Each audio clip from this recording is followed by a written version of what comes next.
side of the room, and I could just hear the lack of sympathy. And a lot of the time that aggravates people on the other end of the phone. They're like, why don't you care? Like, you're supposed to be in a service that cares about us. So why don't you care? Why do you just sound like a robot and so disinterested?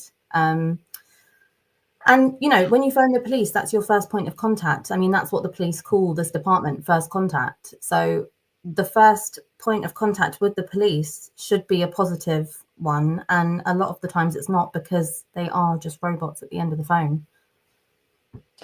Well, listen, the first call that sticks out in your mind, that's quite a shocking story and a lot to deal with. What was the second call that would stick out in your mind, Izzy? The second call, and this is the only other call that I can ever remember, was a young man, he in his 20s, attempting to kill himself just by the Thames, by the London Eye. And I was on the phone to him for about 45 minutes because there was no police available. There was no ambulances available. And he'd already attempted to take his life, and he was sort of saying that he was slowly in and out of consciousness, and he was going to jump in the river as well, in the Thames. And I didn't want to obviously hang up, because I wanted to be there for him and I wanted to find out updates as well. But I was getting no response from the police, no response from the ambulances, no help from supervisors as to what was going on. And I just had to sit with him for about 45 minutes until I think it was a community officer walked past. And that was just absolutely mortifying. I don't know what was mortifying, or, I mean, obviously his situation is heartbreaking, but it was also heartbreaking that I had to sort of just sit there and say, I'm sorry, we'll be there as soon as we can, every 2 minutes. And I know that they aren't going to be there. So yeah, that was the only other call really that stuck out. The rest was just one big blur, really. Yeah. Well, I think that sort of gives us insight into the job, okay, and the role that you had there. Now, obviously, you've got a lot to say about what you witnessed there. Do you want to start taking us through what it is you witnessed and the realities of what went on in the Met, if you can? Yeah, of course. So April 23, I'd settled in just for a normal shift, taking calls. And the way the sort of floor plan works is that you don't have the same desk every day. You just pick whichever's desk is free. And I sat down, and there was another guy sitting to my right, and I'd seen his face before maybe, but I'd never spoken to him. I didn't know his name or anything like that. And I settled into the shift and sort of had small talk, and, you know, because you're with each other for about 12 hours. So just having small talk and sort of going through the shift, like, oh, whereabouts do you live? You know, how long have you worked here, etc. And it was a few hours into the shift. He was reading online reports. He'd received one about a rape case. A victim had written in, her partner had raped her. And a lot of the times victims do find it easier to write in to the Met Police instead of call in, especially when it's something as sensitive as sexual offence. So he was reading a report, and I was busy doing my own sort of jobs, my own calls and online reports, and he nudged me and he said, "Oh, have a look at this report." And I sort of squinted and tried to see on his screen. Obviously, I'm not at his screen, so I can't see. And he said, "Read this report." And I could see at the top it was a rape, because it's sort of categoried on the systems. And he read out the rough gist of it, and he covered his mouth, turned to me and said, "She sounds like a slut." Sorry if that's offensive on the live stream, but so this officer had taken a report. We've got to say R word on YouTube, sadly. Oh, so, sure. Okay. That's okay. No, don't worry. So when how do you process that? Just in absolute shock, really. I mean, I honestly never come across anyone making comments like that, or been so abrupt with foul opinions before in the police. I honestly only had a positive experience before with other colleagues. So I was absolutely shocked as well that he doesn't even know me. I'm a complete stranger. Obviously, I'm a colleague. I'd never met him. So, you know, and I always regret it now, because I wish in the moment I'd just said, "Oh, what the hell?" But I was so shocked, and I was half doing my own work. So I was just like, "Oh, okay, I don't know what you're report is. And then he sort of slowly went back to his work and I went back to mine. And it was just, in my head, I just thought, oh my gosh, this person sitting next to me is obviously absolute weirdo. But at the same time, back then in 23, there wasn't much information on how to report things and what you do. And I was conscious that I had to spend another 8 hours sitting next to him in close proximity. So I didn't want to start an argument with him. And also, you're being badgered to take calls. So you can't exactly have a chat. And then a few hours went by and I could hear through what he was saying. He was on a call with someone who'd just arrived to the country and he'd finished the call. I could tell that it was about housing because when he'd spoken to the person on the phone who'd rung 999, he said, oh, sorry, police can't help you with housing. You'd have to speak to local authority. And so he hung up and he nudged me and he said, can I be unkind? And I was sort of like, what do you mean? And he got his notes app on his phone and he typed out, why don't they F off back to their own country? So at this point, I was like, okay, I'm going to need to say something because this is really, really like escalating. He's obviously just going to do more and more. And at the same time, also, I sort of felt like, is this a bit of a joke? Like maybe is this like an undercover professional standards person? Like maybe trying to test me or like, I don't know, Ant and Dec are going to come out and say, you've been framed or something like that. It was so bizarre. And I tried to, this time, I didn't quite have the guts to sort of angrily shout, but I sort of tried to divert the conversation into, that's a bit harsh. Like, well, that's harsh.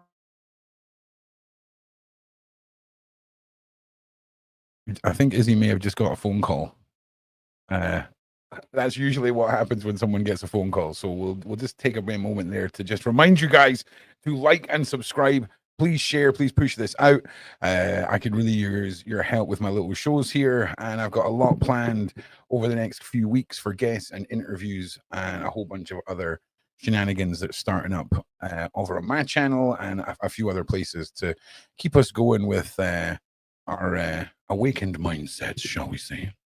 But while Izzy gets herself back in the game, I just want to say to everybody, if you go to projectrook.com, the link is in the description. You can come and join the community server, the Legion server. It's the public server for the community. If you click on join the movement, scroll down and join the server, come and join us. And of course, you can be part of the call-ins from the call-in server. Now, while we wait for Izzy to get back, the whole concept of a police officer, not a police officer, a police staff member who's gone through training. Here we go. She's back. I'm so sorry. It's okay. Was it a phone call? Was that my money was on it? There you go. No, that's okay. Don't worry. I'm on the computer, but I don't know what happened. Hopefully it's the Met Office trying to silence you, Izzy. All right, it's the Met Office trying to silence you. They won't succeed. Yeah, well, we make jokes here about that sort of thing, but it's really not that difficult. No, exactly. So you've gone up to the point where this individual had made basically racist remarks. And listen, again, this is a 999 call center. Like, if there's people who are meant to be compassionate and who are meant to take this seriously, you would think it would be them. And I'm sure that's how you addressed it, right? I mean, well, yeah, I mean, I remember trying to divert the conversation and saying, to be honest, when I imagine when someone arrives here, our services are pretty crap on advising people on where to get help. Like, sometimes people do feel like, when they don't know where to get help, it's easiest to call the police. And I understand that. And it's not hard to just be nice to someone over the phone and just say, sorry, you just need to speak to the local authority. But he obviously had this innate hatred for people, not from the UK or whatnot, just racist. But but he kind of knew that I was offended, and he was like, oh, sorry, maybe I'm being a bit harsh. And he turned back to carry on his work. And we didn't speak for a while throughout that shift. And I turned my body to sort of give the body language of sort of like, don't talk to me again. And then it just got worse, really. So a few hours went by, and I was taking a 999 call from a victim. I think it was a theft or a shoplift, and the suspect was running away, and it was in southwest London. So I had all the areas of southwest London on my map: Merton, Wandsworth, Lambeth, Brixton, Clapham. And he whispered into my ear whilst I was on a live 999 call, "Oh, that's Sarah Everard's turf." And the call was nothing related to, I don't know what you can say on YouTube, but anything related to Sarah Everard's circumstances. It wasn't related. We'd never even spoken about Sarah Everard. We'd not spoken about dodgy officers. It wasn't relevant at all. Plus, I was on the phone with a victim and he's whispering that in my ear.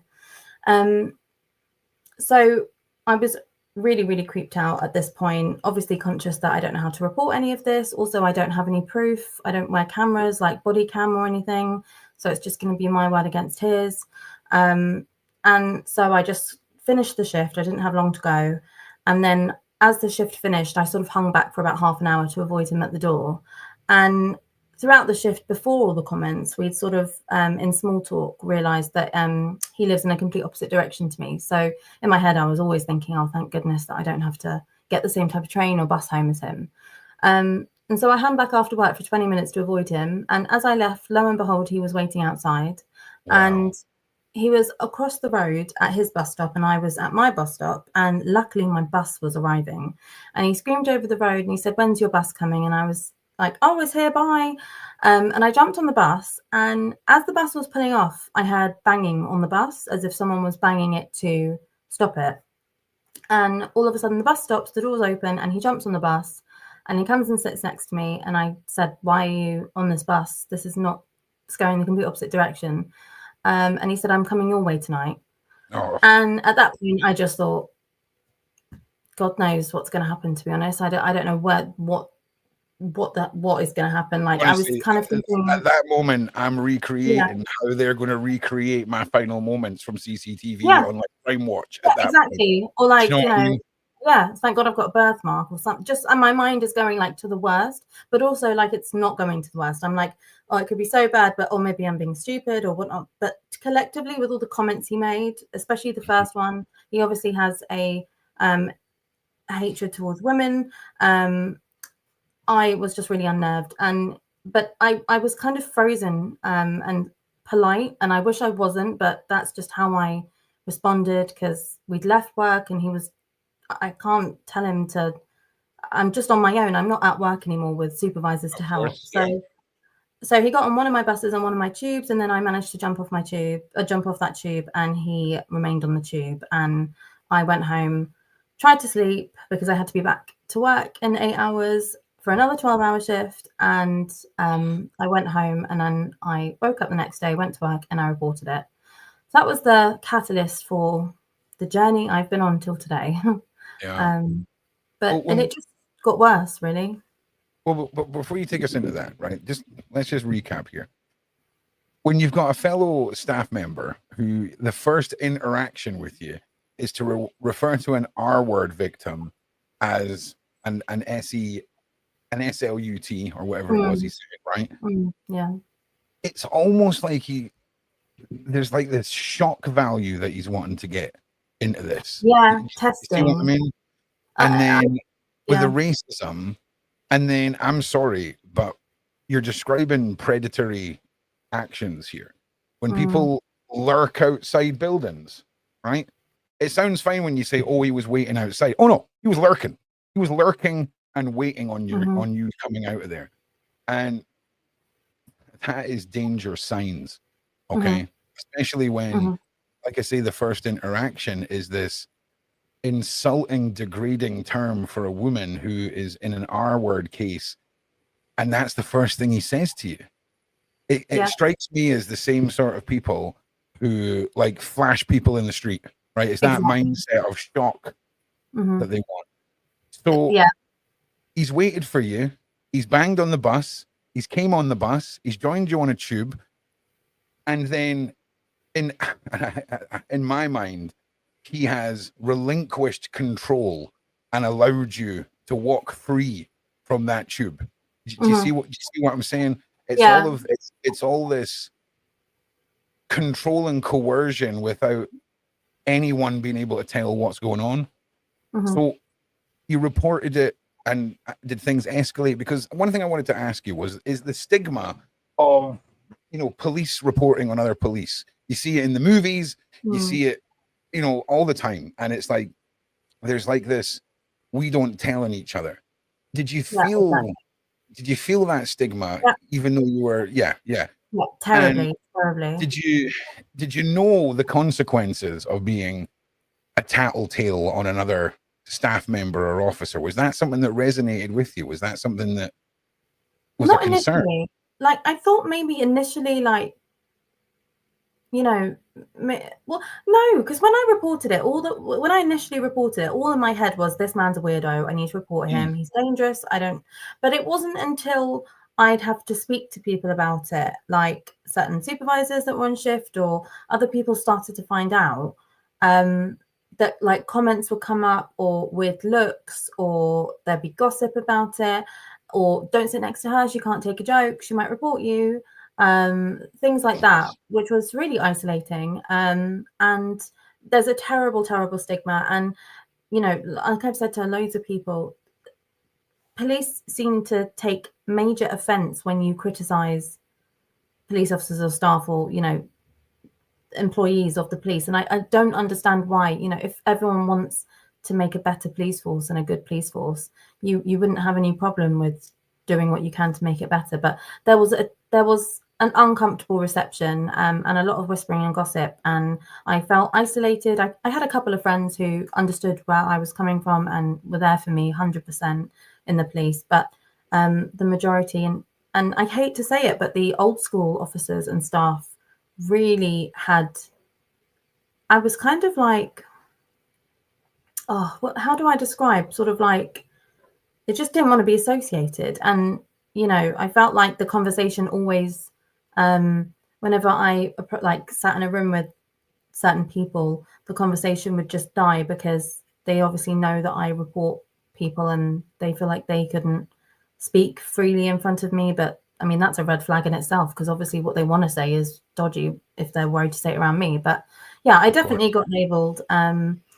And there was a stigma of also just sort of like, shut up, why do you care? Like, get on with your job. Like, it's literally not a big deal. And also, you know, kind of like, why are you going to report on someone that works in this job? You know how hard it is, and why would you ruin their career and drag them through this? So there was all of that. But at the end of the day, I just ignored it because I just thought this person was absolutely horrendous. And I'm quite stubborn in when I think something, and when I truly believe that something's wrong, I'm going to see it through to the end. And even though I had supervisors, like I had some supervisors say, oh, it's not that bad, you know, I'm not racist, but because I have loads of, you know, ex-friends or whatever, just all the normal, stupid, ignorant things, you know, and trying to normalize the comments that this colleague said. And, you know, it's not really that bad, or it's not cousins, is it? It's not as bad as that, you know. So I did have all of that, but I just pushed through it and I just reported, and I'm glad I did, because I'm glad that the more I've spoke about it, when I first reported it, I sort of thought in my head, am I being over the top? But I'm glad I trusted my gut, because I know I wasn't being over the top. But Of course. that's a And terrible stigma. when it comes, it sounds like there's almost this culture then of allowing this sort of conduct to take place. But I can imagine cultures existing within the workplace. But what was said about him waiting for you outside, and you know, you basically being followed home partially? I mean, was there anything said about that at all? No, they didn't take that. So when it got to an investigation, they didn't include that, because they said harassment has to show a pattern of behavior. It has to happen more than once. And because that was like one episode, that they wouldn't count it as harassment. So they just completely ignored that. And I always said throughout the investigation, do you not know how alarming this is collectively with his comments? You know, it's not just like, you know, if he'd have just done that on his own and he hadn't said any of those comments, well, I would have thought, oh, maybe he's just being friendly and we had a nice shift together. But collectively with those comments, it's so alarming. So no, they didn't take that into consideration. They didn't count it, and they said it was nothing, and that wasn't to be included in the investigation, which was really disappointing. Because I feel like you said, throughout the shift, even up until he followed, half my journey, you can just see it escalating and escalating and escalating. And, you know, it's a shame that they didn't take clear escalation as to change his journey to match mine. Seriously, they really didn't. So that was not included, unfortunately. And I still badger them about that to this day. And how many other people, like once you sort of spoke out, was there anybody else that came to confide in you who, you know, were like, oh, I'm so glad you've spoken out, we've seen this? Was there whispers in the corridors, so to say? And if so, is there anything else you can share with us? Yeah, there was, at the time when I was still in the Met and I reported this colleague, there were lots of other stories told to me from other colleagues about the individual that I reported, that he'd inappropriately touched other staff at staff drinks, but they didn't want to report it because they saw the absolute hellhole that I went through when I reported it. Wow. So they didn't want to report that, and that he was mimicking accents after he'd hung up the phone, but they didn't want to report that because they knew what a palaver it was for me to report everything.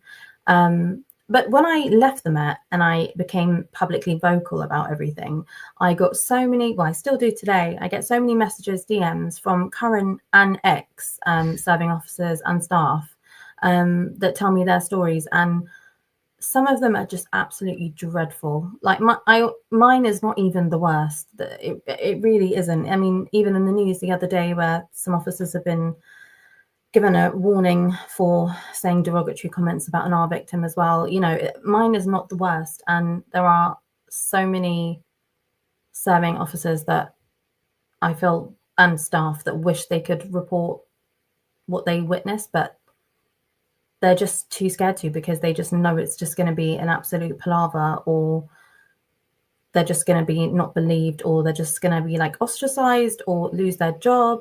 And, you know, a lot of people haven't, you know, confided in me, and I try to give them advice since I've left. But ultimately, the Met doesn't make it comfortable to report people, to report wrongdoing. So I'm not surprised that many don't.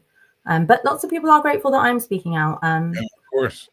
I'm happy that I'm speaking out, because it's really shocking. And, you know, there's no one's exempt from ever needing to call the police. So I feel like this affects every single person, you know, at least that's covered by the Met ground. But anyone can be in a point in their life where they find that they need to call 999 and speak to the police. And I'd ideally not have people like the person I sat next to answering those calls. And if the Met don't mind having that, well, I'll shout about that until I don't know, I get in trouble for shouting about it. I'm not sure, but yeah. Well, I think everyone's would agree with you. I'm just going to post a link to your site here as well. Oh yeah. Because this is no joke, right? And when we look at office, I've gone so pink. Let me just there we go. When we're talking about these officers, when we've spoken about monsters, right, who take job to facilitate their particular strain of monstrosity, you know, PDF files that want to, you know, get near children, they go into teaching, they go into pediatrics, they go into working in carnivals. You know, it's one of the, I mean, don't get me wrong, that's not just what they do, but those are jobs that give you access to children.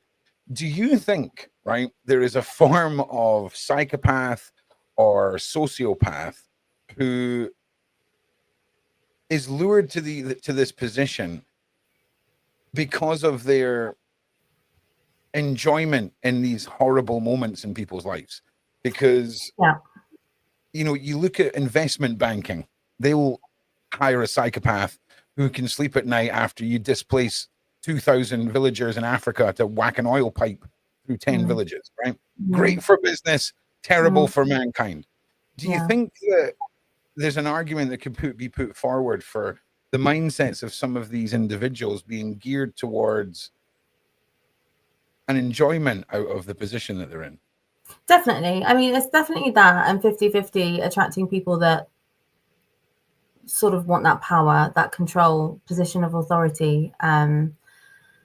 I mean, don't get me wrong, and I don't know why I have to say this, but I always have to say it because I think people forget, even though this is so obvious. But I'm grateful for every single officer that goes to work and staff member that does a great job and has all the right intentions and just wants to help and protect people. But no one can deny that there are a lot of bad apples, and the job attracts people who want positions of power. And, you know, when that job clearly gives second chances to people that do abuse their position, and it enables it through, you know, educating them or learning or giving them a second chance to learn their mistakes.